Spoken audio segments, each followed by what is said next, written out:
So ayan guys, no, magandang araw. So ngayon pakita ko lang sa inyo muna ang aking motor. Ito, ang motor ko is Honda Click 125i. So ang concept niyan is ayan, in the concept. So guys, meron tayong project ngayong araw na ito. Ito ayan, okay, nabili ko yan sa Orange Shop. So ito, velocity ang tawag dyan. So ilalagay natin siya dito sa ating airbox. So ang gagawin natin, bubutasan natin siya dyan. So para mailagay natin siya dyan. Ito namang isa, kung mapapansin nyo, wala siyang ano, yung gitna na nakalagay na design. So ito, ilalagay naman natin siya dito sa dito sa gilid. Yan guys, yan. Dagdag forma lang. So ito, design lang to. So ito, optional lang naman guys, kung gusto nyong madagdagan ng details sa in the concept natin. So guys, simulan na natin. Ano natin gawin is tanggalin na natin itong pinaka airbox cover niya. So may mga tornilyo yan. So bali pito yan. Yan. Okay. So maklasin na natin para masimulan na.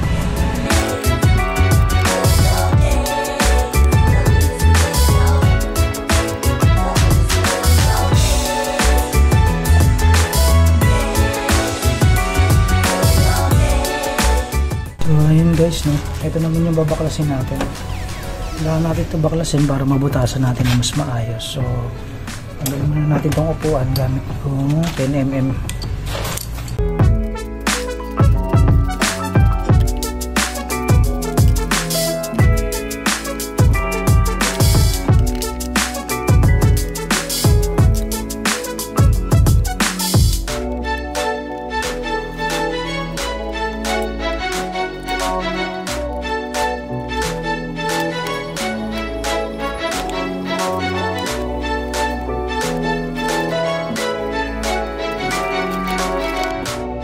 So yun guys, naklas na yung motor natin.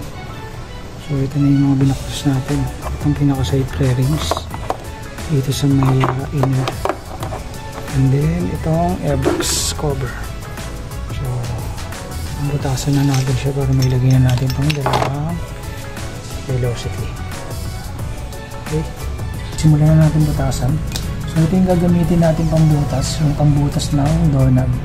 So pwede rin sa plastic, dandaanin nyo lang. So ayan,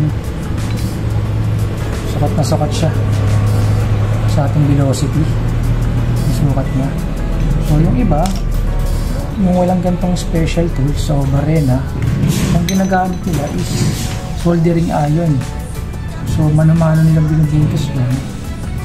Yun nga lang, dadaan-daanin nila, baka kasi mapalaki na yung butas. So pag okay na, lihayin nyo na lang siya bago para hindi siya ganun pa pangit yung pinakalalakalabasan. So ito, meron akong nahiraman, kaya mas okay, mas mapag-perfect natin yung butas.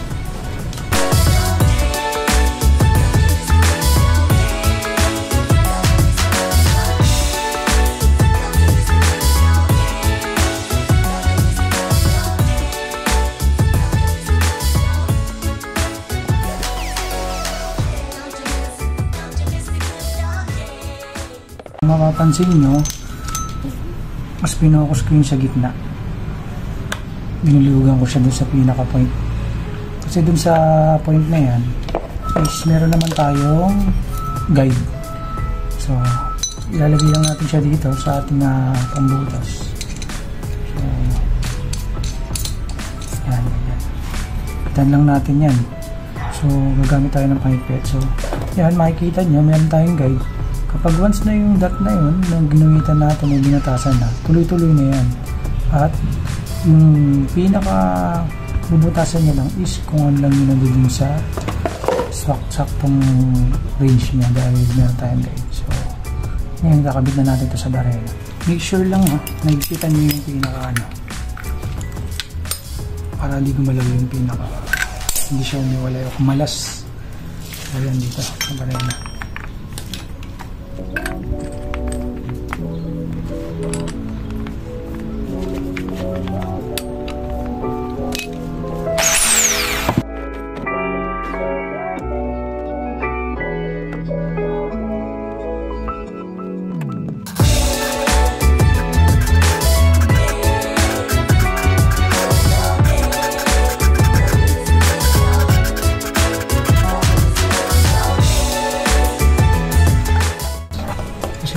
pinagbukasan na natin tong dalawa.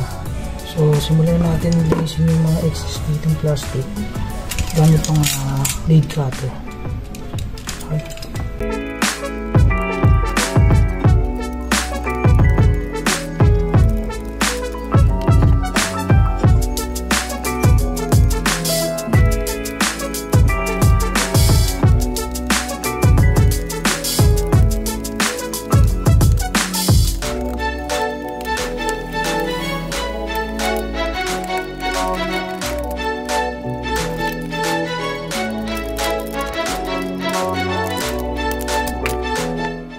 Guys, medyo malinis na rin siya kahit pa paano.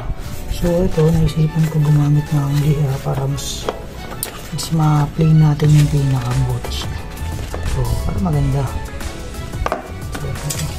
So kahit mga ganito lang, 600 grip kasi manipis lang, ano lang naman pang linis lang.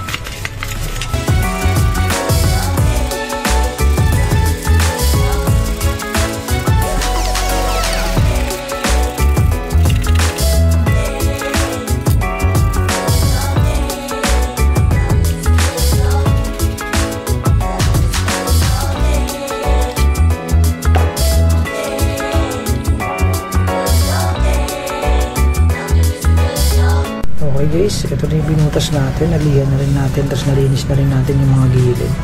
So ayan, so ready na siya. So try natin ilagay yung velocity. Yun, napaka-angas guys. Talagang forma yan, indong-indo yan guys. So gamitin ko rito ang pandikit is ito, plastic steel. So pwede yun sa plastic, din steel, sa aluminum pwede. So yan guys, yung iba ang ginagamit niya na pandikit is glue stick. So okay naman siya, so pwede rin naman siya, so matibay din naman.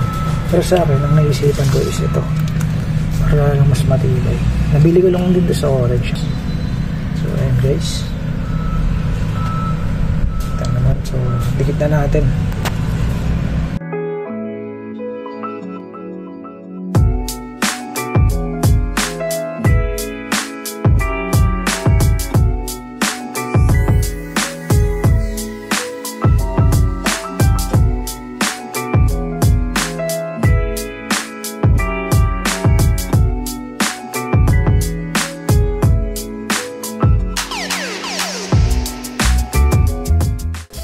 So yun guys, tama na muna yung spot muna tayo kasi para mamaya hindi gumalaw pag ipapahinal na natin. Okay? A few moments later. So ito na, pinigit ko siya. So pupuliduhin na lang natin yung kak para mas makapit. Puliduhin na lang natin yung pinaka-side, mga side by side na lagyan pa natin pandikit.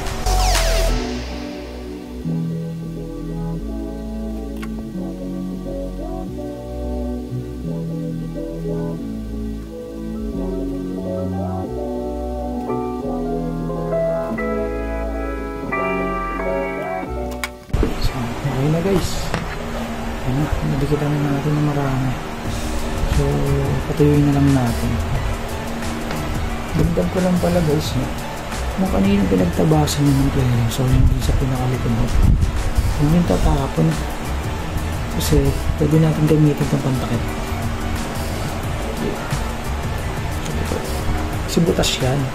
So syempre pag nag-washing tayo ng motor ay napapasukan niya ng tubig, so pwede natin yung itakot. So dito sa loob. Ito naman ay optional, kung gusto nyo na naka-open nasa sa inyo, pero sa akin over ako syempre kasi sa akin ang habol ko lang naman dito is design. Okay, ngayon pupuliduhin na natin yung kabit.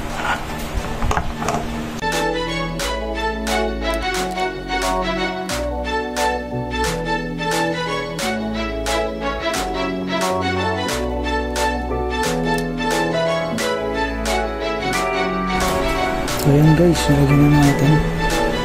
Patayuin na lang natin. 2,000 years later. 1 eternity later. So ayan guys, okay na, tapos na siya. So kamustahin natin yung dikit. Ayan, sobrang ganda. Bawat gilid yan nadikitan. So okay, yung cover naman ng airbox. So ito, sobrang ganda guys. Ayun, ayan, kita nyo guys, kinabayaran ko yan guys para safe siya sa tubig, para pag nag-wash tayo ng motor hindi siya pasukan ng tubig guys. So ayan, safe yan. Sobrang ganda ng dikit niyan guys, walang tanggalan yan. Kabit na natin guys kasi baka gabi na tayo. So ayun guys, nakabit na natin. Napakaganda guys yung velocity. So try check natin yung dito sa gilid, sa pinaka airbox. Yun, napakaganda guys, solid.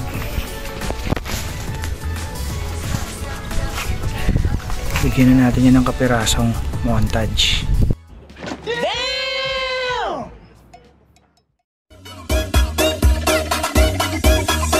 Venus Billy.